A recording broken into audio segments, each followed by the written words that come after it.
Her 8-year-old daughter was probably running through the house, making her father dance attendance on her as they readied for their Saturday picnic.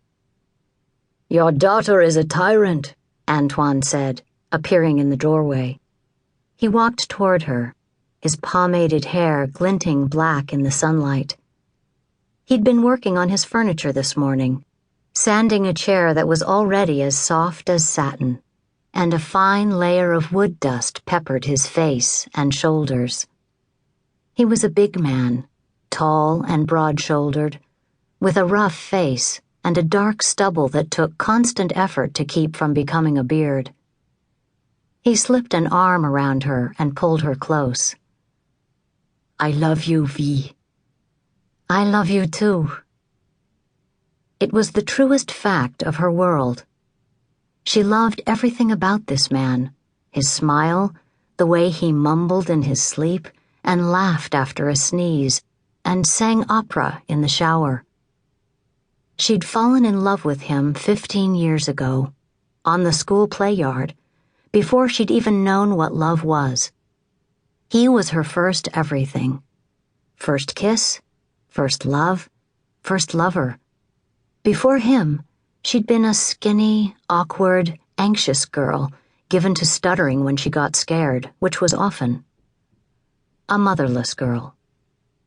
"You will be the adult now," her father had said to Vianne, as they walked up to this very house for the first time. She'd been 14 years old, her eyes swollen from crying, her grief unbearable. In an instant, this house had gone from being the family's summer house to a prison of sorts. Maman had been dead less than 2 weeks when Papa gave up on being a father. Upon their arrival here, he'd not held her hand, or rested a hand on her shoulder, or even offered her a handkerchief to dry her tears. But I'm just a girl," she'd said. "Not anymore." She'd looked down at her younger sister, Isabelle, who still sucked her thumb at 4 and had no idea what was going on. Isabelle kept asking when Maman was coming home. When the door opened, a tall, thin woman with a nose like a water spigot and eyes as small and dark as raisins appeared. "These are the girls," the woman had said. Papa nodded. "They will be no trouble." It had happened so fast. Vianne hadn't really understood. Papa dropped off his daughters like soiled laundry and left them with a stranger. The girls were so far apart in age, it was as if they were from different families. Vianne had wanted to comfort Isabelle, meant to, but Vianne had been in so much pain it was impossible to think of anyone else, especially a child as willful and impatient and loud as Isabelle. Vianne still remembered those first days here. Isabelle shrieking and Madame spanking her.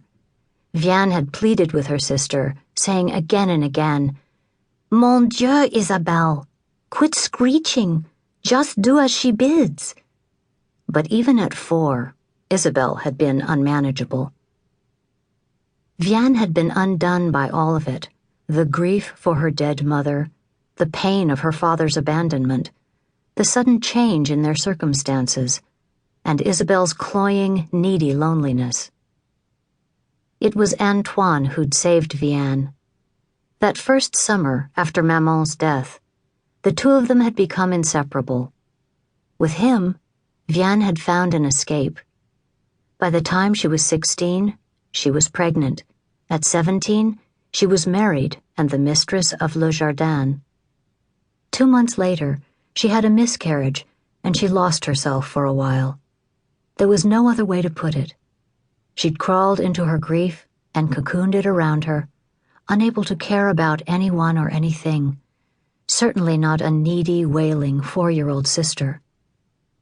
But that was old news, not the sort of memory she wanted on a beautiful day like today. She leaned against her husband as their daughter ran up to them, announcing,